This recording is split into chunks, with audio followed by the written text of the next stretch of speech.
Haleluya. Shalom, selamat sore Bapak Ibu Saudara yang dikasihi Tuhan.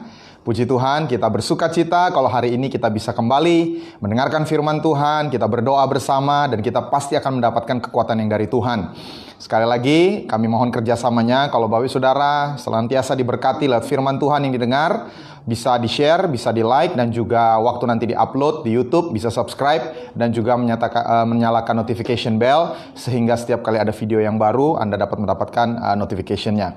Nah, hari ini saya ingin menyampaikan firman Tuhan dengan judul Mengatasi Keputusasaan.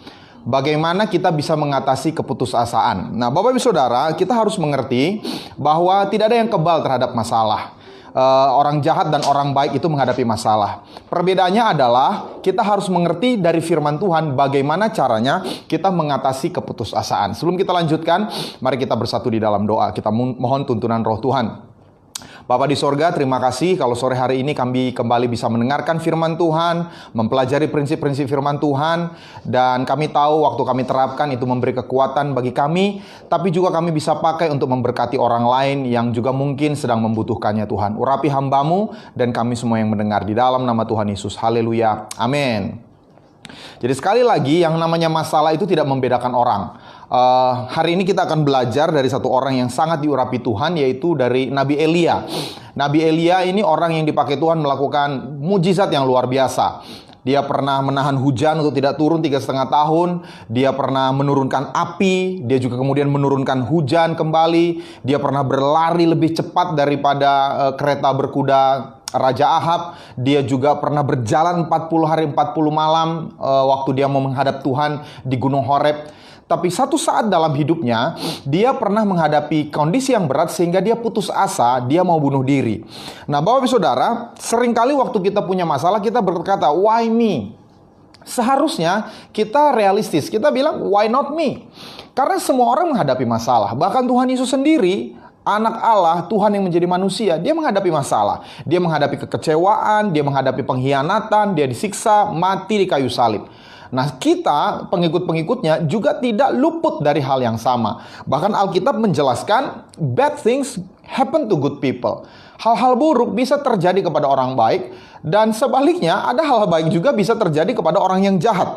Di Matius 5 ayat 45 dikatakan, Tuhan menerbitkan matahari bagi orang yang jahat dan orang yang baik, dan menurunkan hujan bagi orang yang benar dan orang yang tidak benar. Jadi hari ini kita akan belajar. Ini realitanya, kita masih hidup di dunia. Kita masih menghadapi masalah dengan orang-orang yang tidak sempurna yang ada dalam hidup kita. Tapi puji Tuhan, kita diberikan firman Tuhan untuk kita bisa belajar bagaimana kita bisa mengatasi keputusasaan. Di 1 Raja-Raja 19 ayat 4, tadi saya sudah singgung tentang Nabi Elia, dia berkata seperti ini. Cukuplah itu sekarang ya Tuhan, ambillah nyawaku sebab aku ini tidak lebih baik daripada nenek moyangku. Ini peristiwa terjadi sesudah dia mengalami kemenangan besar. Dia membangkitkan kebangunan rohani terbesar, salah satu yang terbesar di Israel. Satu bangsa berbalik kepada Tuhan. Dia melakukan mujizat demi mujizat. Tapi sesudah dia mengalami kehebatan kuasa Tuhan, dia depresi dan dia ingin bunuh diri. Tapi hari ini kita akan belajar 4 hal yang bisa kita terapkan dalam hidup kita. Bagaimana kita tidak putus asa. Dan pada akhirnya, memang Elia tidak jadi putus asa dan dia dipakai Tuhan sampai pada saatnya dia diangkat oleh Tuhan. Naik kereta berapi ke surga. Yang pertama, jangan menyendiri. Kalau kita sedang menghadapi masalah, jangan justru memisahkan diri, jangan menyendiri. Di 1 Raja-Raja 19 ayat 3 dikatakan, maka takutlah ia, lalu bangkit dan pergi menyelamatkan nyawanya. Dan setelah sampai ke Beersheba yang termasuk wilayah Yehuda, ia meninggalkan bujangnya di sana. Jadi awalnya dia berdua dengan bujangnya, dengan asistennya, dengan pembantunya. Tapi kemudian dia mengambil keputusan untuk mengakhiri hidupnya. Dia mau masuk ke satu padang gurun, dan dia tinggalkan bujangnya di satu wilayah di Yehuda, di wilayah di daerah Beersheba. Dan kita harus hati-hati. Kenapa? Karena setan itu dikatakan seperti singa yang mengaum-aum, mencari orang yang dapat ditelannya. Di 1 Petrus 5 ayat 8 dikatakan, sadarlah dan berjaga-jagalah, lawanmu si iblis berjalan keliling sama seperti singa yang mengaum-aum dan mencari orang yang dapat ditelannya. Kalau kita suka lihat di televisi dokumentasi mengenai hewan pemburu, cheetah, harimau, singa, hewan-hewan ini selalu mengincar ternak yang terpisah dari kawanannya.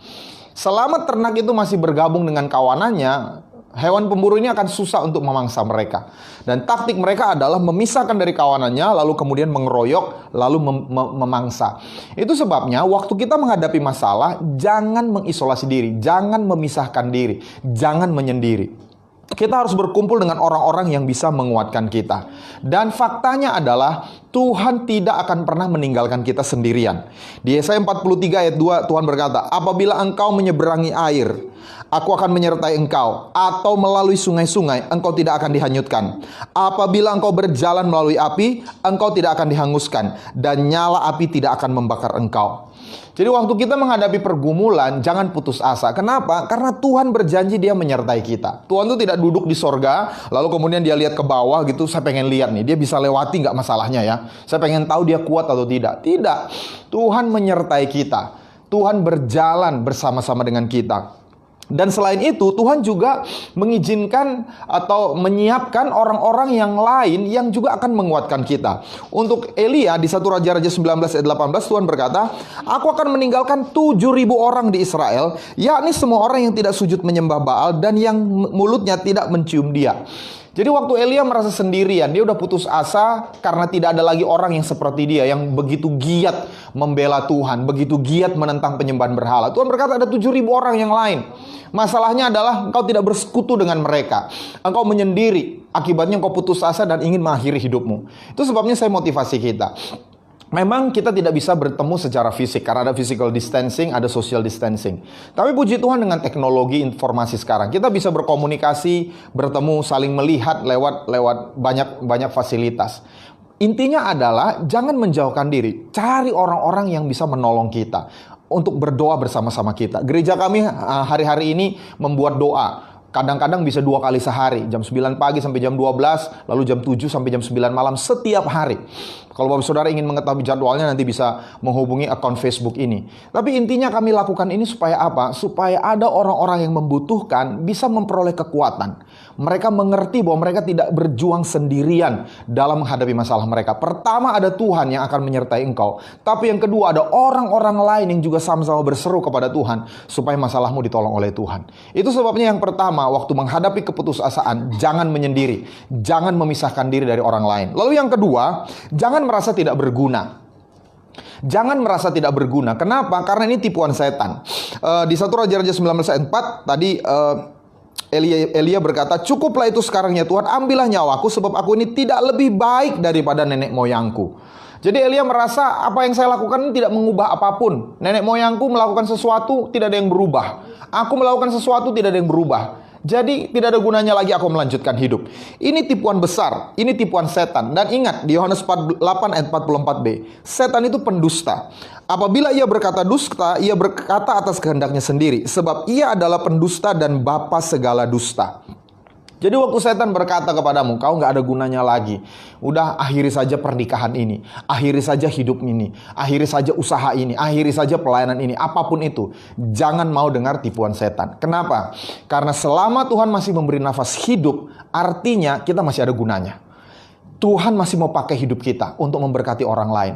Bagi Tuhan, selama kita masih diberi kesempatan, artinya Tuhan masih melihat kita bisa dipakai olehnya. Saya pernah kenal, ini sebenarnya angkatannya orang tua saya, seorang misionari di Zambia. Sebelum beliau dipanggil Tuhan menjadi seorang misionari, pelayan Tuhan di Zambia, beliau pernah mengalami masalah yang begitu berat dan sampai-sampai minum 1 botol obat tidur. Apa yang terjadi? Malamnya dia minum obat tidur, dia pass out, paginya ternyata masih bangun. Jadi luar biasa. Biasanya orang makan 5-6 butir mungkin sudah langsung dipanggil Tuhan, selesai, game over. Tapi dia minum 1 botol, 1 genggam penuh, ternyata masih hidup. Dan singkat cerita, dia bertobat, dia serahkan hidupnya melayani Tuhan, dan menjadi hamba Tuhan misionari di Zambia. Artinya apa? Ternyata Tuhan masih punya rencana memakai anak Tuhan ini, hamba Tuhan itu menjadi berkat bagi orang-orang di Zambia. Tapi setan menipu dia sehingga dia hampir mengakhiri nyawanya. Dan saya berdoa, kalau ada yang berpikir untuk mengakhiri sesuatu yang dari Tuhan, stop, hentikan itu.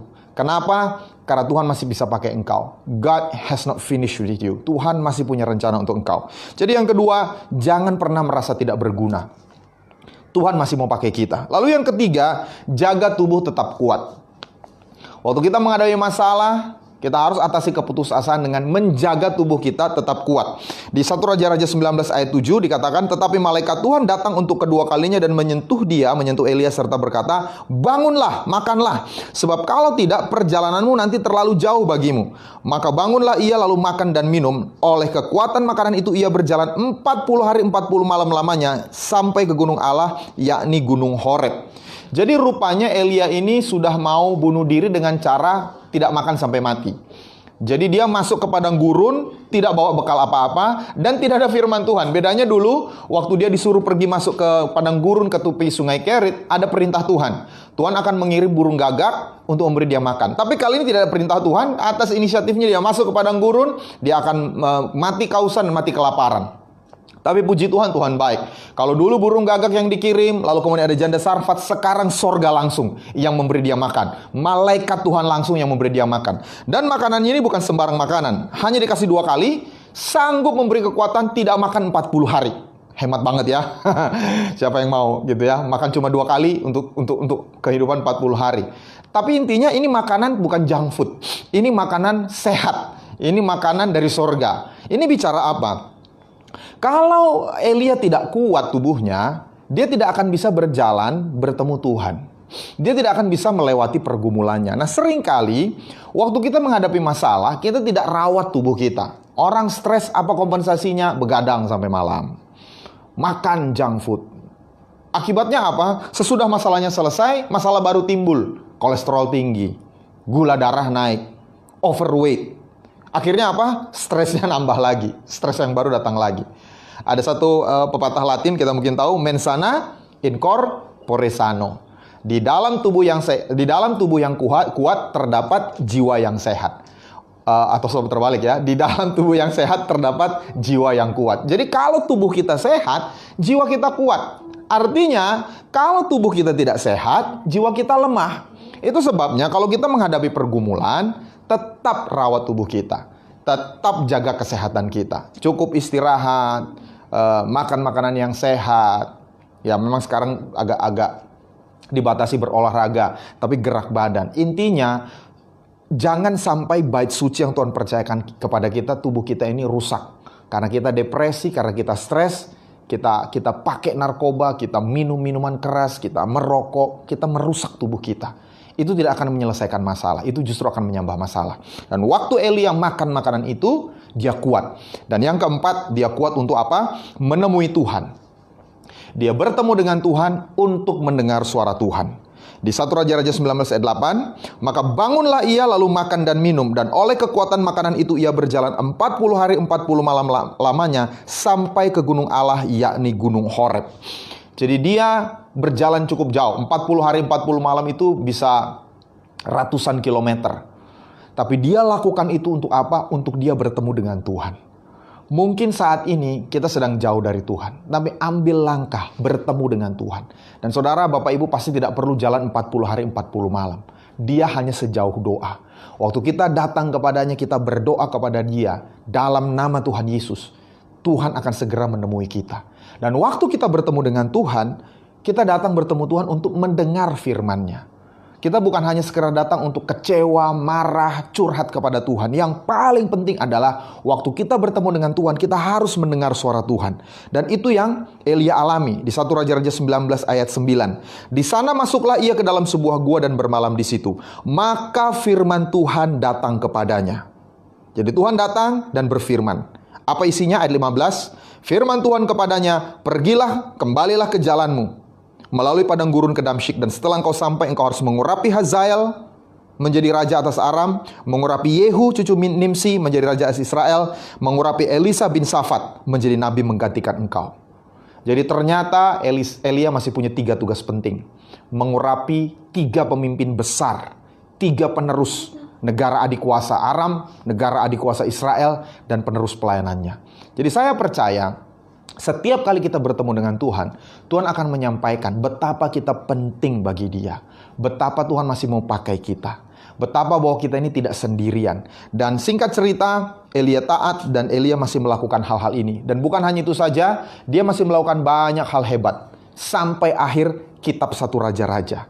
Kapan dia dipanggil oleh Tuhan naik ke surga? Di kitab 2 Raja-Raja. Artinya dia harus selesaikan satu kitab. Finish, tuntas. Baru waktunya tiba. Nah, saya percaya kita masing-masing punya kitab kehidupan yang harus kita lewati, harus kita tulis. Dan jangan selesaikan kitab itu sebelum waktunya Tuhan. Dan saya percaya caranya adalah kita datang kepada Tuhan, kita tanya, Tuhan, apa lagi yang Tuhan mau aku kerjakan? Kalau Tuhan masih beri aku kesempatan, apa lagi yang harus aku kerjakan? Dan Tuhan pasti bicara. Dan saya berdoa supaya 4 hal ini bisa menguatkan kita. Yang pertama, waktu kita menghadapi masalah, jangan putus asa. Untuk menghadapi keputusasaan, jangan menyendiri. Jangan menjauhkan diri dari ibadah-ibadah, persekutuan sesama orang percaya. Orang-orang yang bisa menguatkan kita, menolong kita, mendukung kita. Lalu yang kedua, jangan merasa tidak berguna. Ada yang berkata jam yang rusak saja, bukan jam digital ya, jam analog ya, paling tidak 2 kali sehari masih menunjukkan waktu yang tepat. Apalagi kita, manusia yang masih hidup, masih bisa produktif, masih bisa dipakai oleh Tuhan. Tuhan pasti bisa pakai kita. Lalu yang ketiga, jaga kesehatan kita. Jaga tubuh kita tetap kuat. Ingat, di dalam tubuh yang sehat terdapat jiwa yang kuat. Tapi yang kedua, ini bait suci Tuhan, ini bait roh Allah. Waktu bait Allahnya kuat, roh Tuhan bisa bekerja dengan dahsyat melalui kita. Dan yang terakhir adalah kita harus bertemu dengan Tuhan. Lewat doa-doa kita bertemu dengan Tuhan untuk mendengar suaranya. Dan saya berdoa hari ini juga Tuhan kuatkan kita. Saya tidak tahu permasalahan yang Bapak Saudara hadapi, tapi ingat, jangan putus asa, jangan menyerah. Bunuh diri itu adalah solusi permanen untuk masalah yang temporer. Jangan selesaikan secara permanen. Tuhan bisa selesaikan masalahmu yang sementara. Haleluya. Amin. Mari kita tundukkan kepala. Kita berdoa. Bapa di sorga, terima kasih untuk firman Tuhan yang kami dengar. Kisah yang luar biasa bagaimana Tuhan memulihkan Elia. Hamba-Mu percaya Tuhan, Engkau bisa memulihkan kami semua Tuhan. Baik yang mendengarkan maupun hamba-Mu yang menyampaikan. Hamba-Mu sungguh berdoa Tuhan. Tidak ada yang putus asa, tidak ada yang menyerah dalam kehidupan ini Tuhan. Kami tidak pernah ditinggalkan sendirian. Tuhan selalu menyertai kami. Tapi juga ada orang-orang yang akan Tuhan kirim menguatkan kami. Menopang kami untuk melewati masa-masa sukar ini. Dan kami juga Tuhan mau terus Tuhan Yesus berjalan mendengar suara Tuhan. Datang kepadamu, beribadah, menemui Engkau Tuhan. Tolong kami Tuhan Yesus juga untuk menjaga tubuh ini, bait suci ini Tuhan. Tetap sehat, tetap kuat Tuhan. Untuk kemuliaan nama Tuhan. Dan kami percaya Tuhan.